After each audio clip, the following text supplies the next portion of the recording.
പരീക്ഷ ഉണ്ടേ പറയുമ്പോ നമുക്ക് ദേഷ്യം വരും. മഴയുടെ അവധിയെക്കാട്ടി കൂടുതലുള്ളത് ഹർത്താലും ബന്ധമൊക്കെ. അതങ്ങ് നിർത്തിയാ പോരെ. അമ്മയല്ലേ പറഞ്ഞേ തിളപ്പിച്ചാറിച്ച വെള്ളമേ കുടിക്കാവൂ. കഷ്ടപ്പെട്ടിരുത്തി ഇതുങ്ങളെ പഠിപ്പിച്ചിട്ട് ഇതുങ്ങൾക്ക് എന്തെങ്കിലും തരത്തിലുള്ള യൂസ് ഉണ്ടോ എന്ന് തോന്നുന്ന പല പല പോർഷൻസും ഉണ്ട്. ക്ലാസ്സിലൊക്കെ AC ഇട്ട് തരാൻ പറ അല്ലേ. പൈസ കൂടുതൽ മേടിക്കില്ലേ. ഇന്ന് തൊട്ട് പൂജയുടെ അവധിയാണ്. അടുത്ത 3 ദിവസം പൂജയുടെ അവധിയാണ്. അപ്പം നോർമലി അവധികളൊക്കെ കിട്ടുന്ന സമയത്ത് ആരും എന്താ ചെയ്യാറ്?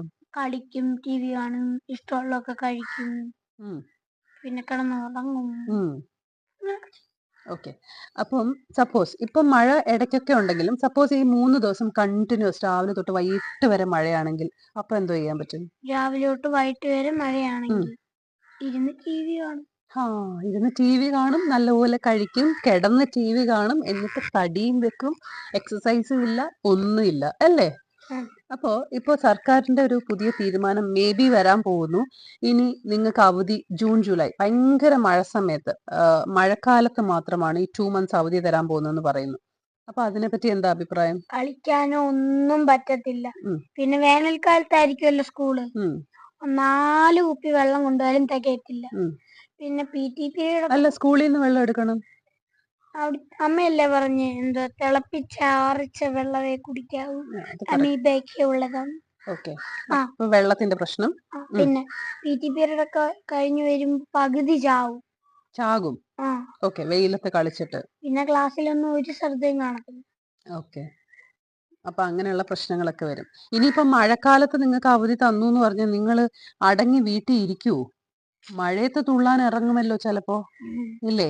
അപ്പൊ ഇടി, മഴ, പിന്നെ എന്താ പറയുന്നത്, കറണ്ട് ഇപ്പം ലൈനൊക്കെ പൊട്ടിക്കിടക്കുകയാണെങ്കിൽ അങ്ങനെയുള്ള ഒരുപാട് പ്രശ്നങ്ങൾ ഉണ്ടാവാനുള്ള സാധ്യതയുണ്ട്. അപ്പം മഴക്കാലത്ത് അവധി കൊടുക്കുകയാണെങ്കിൽ ഒന്ന് കുഞ്ഞുങ്ങൾ കൂടുതലും വീട്ടിൽ തന്നെ ഇരിക്കും. ഇപ്പം ഒട്ടും ഇറക്കി വിടാത്ത പിള്ളേരാണെങ്കിൽ അവർ വീട്ടിൽ തന്നെ ഇരിക്കും. അപ്പൊ അവർ ഫുൾ ടൈം TV ആയിരിക്കും, അല്ലെങ്കിൽ ഫോണിനകത്തായിരിക്കും. അതൊട്ടും നല്ലതല്ല.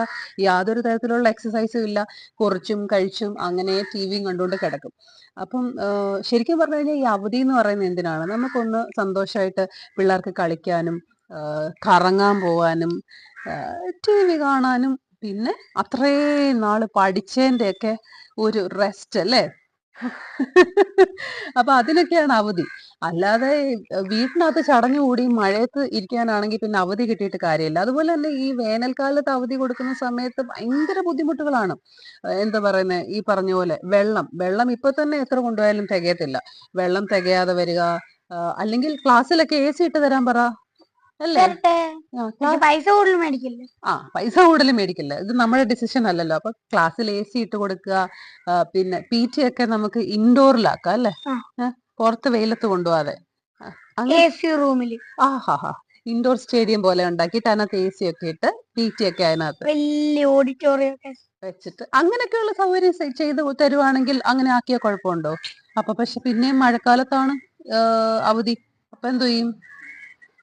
നമുക്കെങ്ങും കറങ്ങാൻ പോകാൻ പറ്റൂല, ഒന്നും പറ്റൂല, പുറത്തോട്ട് പോലും ഇറക്കൂല. എന്ത് ചെയ്യും? നമുക്ക് വീക്ക് ഡേയ്സ് 2 ദിവസം ആക്കിയിട്ട് ബാക്കി എല്ലാ ദിവസവും വീക്കെൻഡ് ആക്കിയാലോ?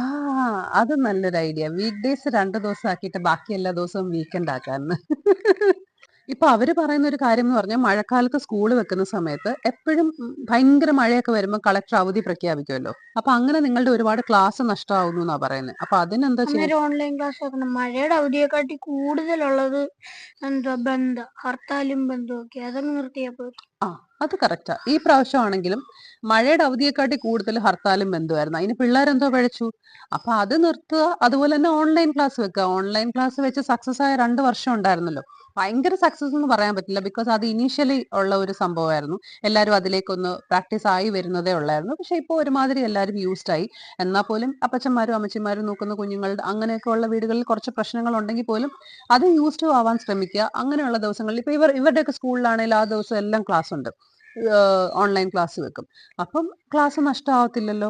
അപ്പം മഴക്കാലത്ത് അവധി കൊടുക്കുന്ന സമയത്ത് ക്ലാസ് നഷ്ടമാവാതിരിക്കാനായിട്ട് അങ്ങനെയുള്ള പല ഓപ്ഷൻസ് നോക്കാവുന്നതാണ്. അല്ലെങ്കിൽ വേറൊരു സജഷൻ ചോദിക്കട്ടെ. ഇപ്പം അവധി ഇവർ പറയുന്ന പോലെ കുറച്ചുകൊണ്ട് സ്കൂൾ ഡേയ്സ് കൂട്ടട്ടെ. എന്നിട്ട് സ്കൂളിൽ കുറച്ച് എന്റർടൈൻമെന്റിനുള്ള അവസരം, ഐ മീൻ ഇപ്പൊ നിങ്ങൾക്ക് 8 hours അല്ലേ ഉള്ളേ.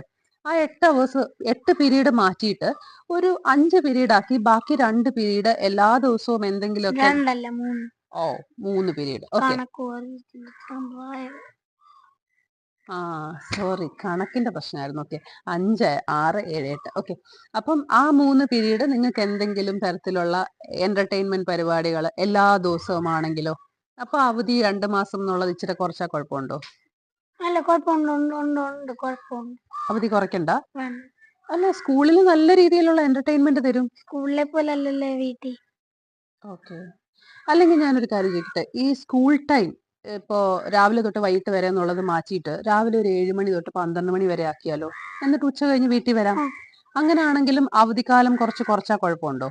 എല്ലാ ദിവസവും ഉച്ച കഴിഞ്ഞ് ഫ്രീ, അത്രയും നേരം ഫ്രീ ആയിട്ട് കിട്ടുന്നില്ലേ? അങ്ങനെയാണെങ്കിൽ ഒരു മാസം കുറച്ചു. 1 മാസം കുറച്ചു. അപ്പൊ അത് നല്ലൊരു ഐഡിയ അല്ലേ, രാവിലെ തൊട്ട്. അപ്പൊ അതിനകത്ത് വേറൊരു പ്രശ്നമുണ്ട്. ചില പേരൻസ് പറയും, ഞങ്ങൾ ജോലിക്ക് പോകുന്നവരാണ്, ഞങ്ങൾ ആ സമയത്തേക്ക് തിരിച്ചെത്തത്തില്ല, അങ്ങനെയുള്ള കുറെ പ്രശ്നങ്ങളൊക്കെ ഉന്നയിക്കുന്ന ആൾക്കാരുണ്ടാവും. പക്ഷെ വെളിരാജ്യത്തൊക്കെ അങ്ങനെയാണല്ലോ. അപ്പൊ അവർ അതിന് ഓൾട്ടർനേറ്റീവ് അറേഞ്ച്മെന്റ്സ് നോക്കും. എന്ന് പറഞ്ഞ പോലെ തന്നെ നമ്മളും അതിനുള്ള ഓൾട്ടർനേറ്റീവ് അറേഞ്ച്മെന്റ് നോക്കുക എന്നുള്ളതേ ഉള്ളൂ. ഇപ്പം ഒരു സിസ്റ്റം അങ്ങനെ ചേഞ്ച് ആയി കഴിഞ്ഞു കഴിഞ്ഞാൽ പിന്നെ അതിനോടൊപ്പം മുന്നോട്ട് പോകുക എന്നുള്ളതല്ലേ ഉള്ളൂ. അപ്പം ശരിക്കും പറഞ്ഞു കഴിഞ്ഞാൽ ഈ ചൂടും ഇതും എല്ലാം പിടിച്ചിട്ട് ആ ഒരു 12 മണി ആകുമ്പോഴത്തേന് പിള്ളേർ വീട്ടിൽ വരുന്ന പരുവത്തിനാണെങ്കിൽ രാവിലെ ഇവരെ വിട്ട് വെളിയിലത്തെ പോലെയൊക്കെ പല സ്ഥലത്തും അങ്ങനെയുണ്ട്. അങ്ങനെ രാവിലെ വിട്ടു ഒരു 12 മണിയാകുമ്പോൾ ഇവര് വീട്ടിൽ വന്നാൽ പരിപാടി കഴിഞ്ഞു. ആ ചൂടത്ത് വലിയ ചൂടാവുന്ന ആ സമയമാകുമ്പോഴത്തേനും ഇവര് വീട്ടിലെത്തും. പിന്നെ ഇഷ്ടംപോലെ വെള്ളം കുടിക്കാം, ഇരുന്ന് റെസ്റ്റ് എടുക്കാം, കളിക്കാം, പഠിക്കാം, എല്ലാം ചെയ്യാം. ശരിക്കും പറഞ്ഞു കഴിഞ്ഞാൽ എന്തിനാണ് ഈ 8 പീരീഡ്? എന്തുവാ ഈ 8 പീരീഡ് പഠിപ്പിക്കുന്നത്? ഈ സിലബസ് ചേഞ്ച് ചെയ്യേണ്ട സമയമായി. ഈ സിലബസ് നോക്കുന്ന സമയത്ത് സത്യം പറഞ്ഞു കഴിഞ്ഞാൽ എന്തിനാണോ ഈ പിള്ളേരെ ഇതൊക്കെ പഠിപ്പിക്കുന്നതെന്ന് നമുക്ക് തോന്നിപ്പോകുന്ന പല പോർഷൻസും ഉണ്ട്. എന്തിനാ കഷ്ടപ്പെട്ടിരുത്തി ഇതുങ്ങളെ പഠിപ്പിച്ചിട്ട് ഇതുങ്ങൾക്ക് എന്തെങ്കിലും തരത്തിലുള്ള യൂസ് ഉണ്ടോ എന്ന് തോന്നുന്ന പല പല പോർഷൻസും ഉണ്ട്. അപ്പൊ അതൊക്കെ കുറച്ച് കുറച്ചിട്ട് പ്രാക്ടിക്കൽ ലൈഫിലേക്കുള്ള എന്തെങ്കിലുമൊക്കെ നോളജ് കൊടുത്തിട്ട് അവരെ പഠിപ്പിക്കാൻ ശ്രമിക്കുക. അവർക്ക് എന്റർടൈനിങ് ആവുന്ന രീതിയിൽ പഠിപ്പിക്കാൻ ശ്രമിക്കുക. അങ്ങനെയൊക്കെ ആണെങ്കിൽ കുറച്ചും കൂടെ ആ പഠിത്തം അവർക്ക് ഒരു സുഖം കിട്ടും. ഇത് സ്കൂളിൽ പോവുക എന്ന് പറയുമ്പോൾ തന്നെ എന്തോ ഒരു ബുദ്ധിമുട്ടുള്ള കാര്യം പോലെയാണ് പിള്ളേർ ഫീൽ ചെയ്യുന്നത്. അങ്ങനെ ആവരുതല്ലോ. അതുപോലെ തന്നെ പിള്ളേരുടെ അവധിക്കാലത്തെ സന്തോഷം നശിപ്പിക്കുന്ന വേറൊരു കാര്യമുണ്ട്. ഇപ്പോൾ ഓണത്തിനും ക്രിസ്മസിനും ഒക്കെ ഓണാവധി കഴിഞ്ഞിട്ടാണ് ഓണപരീക്ഷ, ക്രിസ്മസിന്റെ അവധി കഴിഞ്ഞിട്ടാണ് ക്രിസ്മസ് പരീക്ഷ. ഇങ്ങനെ ആകുമ്പോഴത്തേക്കും ഇവർക്ക് ശരിക്കും എൻജോയ് ചെയ്യാൻ പറ്റുമോ? ഏപ്രിൽ മെയ് മാസത്തൊക്കെ ആ വലിയ പരീക്ഷ അങ്ങോട്ട് കഴിഞ്ഞ് അത്രയും നാൾ പഠിച്ച് അതൊക്കെ ഒന്ന് മാറ്റി വെച്ച് റിലാക്സ് ചെയ്ത് അടിച്ചു പൊളിക്കാനായിട്ട് ഇവർ വെയിറ്റ് ചെയ്തിരിക്കുക. അപ്പോഴാണ് ഓണത്തിനും ക്രിസ്മസിനും ഇങ്ങനെ. അതിനെപ്പറ്റി എന്താ അഭിപ്രായം? ഓണം എന്ന് പറഞ്ഞാൽ കുറേ പരിപാടി, ഓണപരിപാടി, സദ്യ കഴിക്കാൻ, അങ്ങനെ കുറേ പരിപാടി ഉണ്ട്. അന്നേരം ഈ നമ്മൾ ഓരോ പരിപാടിക്കൊക്കെ പോകുമ്പോ വീട്ടുകാർ പരീക്ഷ ഉണ്ടേ പറയുമ്പോ നമുക്ക് ദേഷ്യം വരുവാണ്. അന്നേരം ഇരുത്തി എല്ലാ ദിവസവും ഇരുത്തി പഠിപ്പിക്കൽ പ്രാക്ടിക്കൽ അല്ല. ഈ പറഞ്ഞ പോലെ ഒരുപാട് പരിപാടികൾ ഉണ്ടാവും. അപ്പം ഞാനൊക്കെ എന്ന് പറഞ്ഞാൽ കൂടുതലും പ്രിഫറൻസ് കൊടുക്കുന്നത് അവധിക്കാല എൻജോയ്മെന്റിനാണ്. അപ്പൊ ഇച്ചിരി മാർക്ക് കുറഞ്ഞാലും കുഴപ്പമില്ല, നീ പൊക്കോ എന്നുള്ള ഒരു ആറ്റിറ്റ്യൂഡാണ് എനിക്ക്. പക്ഷെ എല്ലാ പേരൻസും അങ്ങനെയല്ല. പരീക്ഷ എന്ന് പറയുമ്പോഴത്തേക്കും അതിൻ്റെതായ സീരിയസ്നെസ്സിൽ കാണുന്നവരുണ്ട്. അപ്പൊ അവര് അവധിക്ക് പല കാര്യങ്ങളും വേണ്ടാന്ന് വെപ്പിച്ചിട്ട് ഇരുത്തി പഠിപ്പിക്കും. അങ്ങനെ അവധി കൊടുത്തിട്ട് ഒരു കാര്യമില്ലെന്നാണ് എനിക്ക് തോന്നുന്നത്. എനിക്കത് മനസ്സിലാവുന്നേ ഇല്ല, എന്തിനാണ് അത് കഴിഞ്ഞു വെക്കുന്നത്. അതിന് മുമ്പ് എന്തൊക്കെ തടസ്സങ്ങൾ ഉണ്ടെങ്കിലും അത് അതിന് മുമ്പ് വെക്കുക. ഇവര് ഒന്ന് എൻജോയ് ചെയ്തോട്ടെ. ആ 10 ദിവസം എല്ലാ ദിവസവും പിടിച്ചിരുത്തി പഠിപ്പിക്കുക, ട്യൂഷൻ വിടുന്ന പേരൻസിനെ എനിക്കറിയാം. കാരണം വേറെ നിവൃത്തിയില്ല, പരീക്ഷയല്ലേ വരുന്നത്. ഇപ്പം അതിൻ്റെതായിട്ടുള്ള മാർക്കിലും ഡിഫറൻസ് വരുന്നുണ്ട്. ഞാൻ പറഞ്ഞ പോലെ ഞാൻ അങ്ങനെ പിടിച്ചിരുത്തി ഓണത്തിന് നീ പൊക്കോ എന്ന് പറഞ്ഞിട്ട് വിടുന്ന ഒരാളായിരുന്നു. അപ്പം മാർക്കൊക്കെ വരുമ്പോൾ നമുക്ക് അതിൻ്റെതായിട്ടുള്ളൊരു പ്രശ്നങ്ങളൊക്കെ വരാറുണ്ട്. അപ്പോൾ അതൊക്കെ മാറ്റാനായിട്ട് പിള്ളേരുടെ ഒന്നാമത് ഇവർക്കൊരു മാനസിക സ്ട്രെസ് ഇല്ലാതിരിക്കുക, അതാണ്. അപ്പൊ ഈ മനസ്സിൽ ഭയങ്കര അല്ലേ, രാവിലെ പഠിക്ക്, അല്ലെങ്കിൽ എപ്പോഴും പരിപാടിക്ക് പോകുമ്പോൾ ഞാനിപ്പോ അങ്ങനെ അനുവദിച്ചു കൊടുക്കുമെങ്കിലും ഇടയ്ക്കെങ്കിലും പറയും പരീക്ഷ വരുന്നു ഒന്നും പഠിച്ചിട്ടില്ല, ഇങ്ങനെയൊക്കെ പറയുമ്പോഴത്തേനും അതൊരു പ്രശ്നമാണ്. അപ്പൊ ആ ഒരു സംഭവം മാറ്റുക. അതുപോലെ വേറെ 1-2 സ്കൂളിൽ ഞങ്ങൾ കണ്ടൊരു കാര്യം എന്ന് പറഞ്ഞു കഴിഞ്ഞാൽ, ഇപ്പൊ ഈ കഴിഞ്ഞ ഓണത്തിന് ഓണാവധി കൊടുത്തത് 4-ാം തീയതി, ഇവർക്കൊക്കെ ഓണാവധി കിട്ടിയത് 28-ാം തീയതി. അപ്പം ചിലർക്ക് 26-ാം തീയതി കിട്ടിയവരുണ്ട്. അപ്പൊ ഈ 4-ാം തീയതി അവധി കൊടുക്കുന്ന പിള്ളേരുടെ ഒരു അവസ്ഥ ഒന്ന് ആലോചിച്ച് നോക്കിയേ. ഇപ്പൊ ഇവിടെ കളിക്കാൻ വരുന്ന കുറെ കുഞ്ഞുങ്ങളുണ്ട് ആ കൂട്ടത്തില്.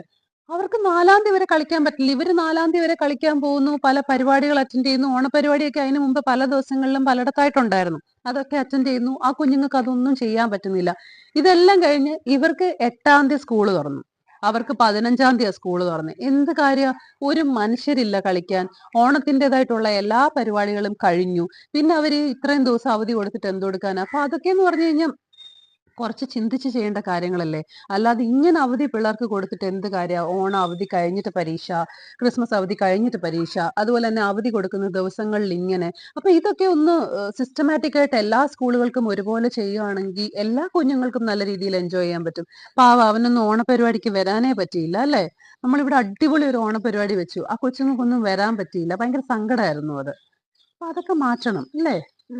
ഓക്കെ, അപ്പൊ ചുരുക്കി പറഞ്ഞു കഴിഞ്ഞാൽ എന്തൊക്കെയാ വേണ്ടേ? ഓണം കഴിഞ്ഞ് ഓണത്തിന് മുമ്പേ പരീക്ഷ വെക്കാം, ഓണത്തിനും ക്രിസ്മസിനും. പിന്നെ ഇപ്പൊ പോകുന്ന പോലെ തന്നെ വലിയ അവധി വെക്കണം. പിന്നെന്തുവാ, സ്കൂളിന്റെ ടൈമിങ് മാറ്റാൻ പറ്റുവാണെങ്കിൽ മാറ്റണം. പിന്നെ അങ്ങനെയൊക്കെയുള്ള കാര്യങ്ങൾ മതി. അങ്ങനെയൊക്കെയുള്ള കാര്യങ്ങൾ എല്ലാം പിന്നെ ഒരു കാര്യം, സിലബസ്. അതൊക്കെ ഉടനെ നടന്നത് തന്നെ. അല്ലമ്മ, അത് 1-ാം ക്ലാസ് തൊട്ട് പഠിക്കുന്ന സാധനം ഇപ്പൊ പഠിക്കുന്നു. അത് കണ്ടിന്യൂവേഷൻ ആണ്. പക്ഷെ അത് വെറുപ്പിക്കലാണ്. ചിലതൊക്കെ എന്ന് പറഞ്ഞു കഴിഞ്ഞാൽ ആ പഠിച്ചത് നെക്സ്റ്റ് ഇയർ ഒരു വ്യത്യാസം പോലും ഇല്ലാതെ അച്ചടിച്ച് വെച്ചേക്കും സെന്റൻസ്. അങ്ങനത്തെ സാധനങ്ങളുണ്ട്. അതുപോലെ തന്നെ ആവശ്യമില്ലാത്ത കുറെ പോർഷൻസ്. പിന്നെ ഇവരുടെ ലൈഫിലേക്ക് ഇവർക്ക് വേണ്ട സാധനങ്ങളൊന്നും ഉള്ളതായിട്ട് പലയിടത്തും എനിക്ക് തോന്നിയിട്ടില്ല. സോ അങ്ങനെയുള്ള കാര്യങ്ങളൊക്കെ ഇൻക്ലൂഡ് ചെയ്ത് സിലബസിലൊക്കെ ഒരു ചേഞ്ചസ് വരുത്തിയാൽ നല്ലത്. അപ്പൊ ഇങ്ങനെയുള്ള നല്ല കാര്യങ്ങളൊക്കെ ചിന്തിക്കുക. അല്ലാതെ പിള്ളേരുടെ അവധി കളഞ്ഞ് പിള്ളേരെ വീട്ടിലിരുത്തി ഫോണിന് അടിമയാക്കി തടിയന്മാരാക്കി തടിച്ചികളാക്കി അസുഖക്കാരാക്കി ഒക്കെ വെച്ചിട്ടൊന്നും ഒരു കാര്യമില്ല. അപ്പൊ ആ വക കാര്യങ്ങളൊക്കെ ഇപ്പം അവധി സമയത്തൊക്കെ ആണെങ്കിൽ ഇതുങ്ങൾ സൺബേൺ ഉണ്ടാവും, മറ്റു പല കാര്യങ്ങളും ഉണ്ടാവും, പിന്നെ യൂറിനറി ഇൻഫെക്ഷൻ, അങ്ങനെ മറ്റു പല കാര്യങ്ങളും ആ സമയത്ത് ക്ലാസ് വെച്ചാലുണ്ടാവും. അപ്പൊ അങ്ങനെയുള്ള ബുദ്ധിമുട്ടുകളൊന്നും പിള്ളേർക്ക് ഉണ്ടാക്കാതെ ഹർത്താലും ബന്ധും മറ്റു കാര്യങ്ങളും ഒക്കെ കുറച്ച് മഴയൊക്കെ ഉള്ള സമയത്ത് ഓൺലൈൻ ക്ലാസ് ഒക്കെ വെച്ച് അങ്ങനെ ഓൾട്ടർനേറ്റീവ് അറേഞ്ച്മെന്റ്സ് ഒക്കെ ചെയ്ത് ഇവരെ രക്ഷിക്കൂ. പറ, രക്ഷിക്കൂ.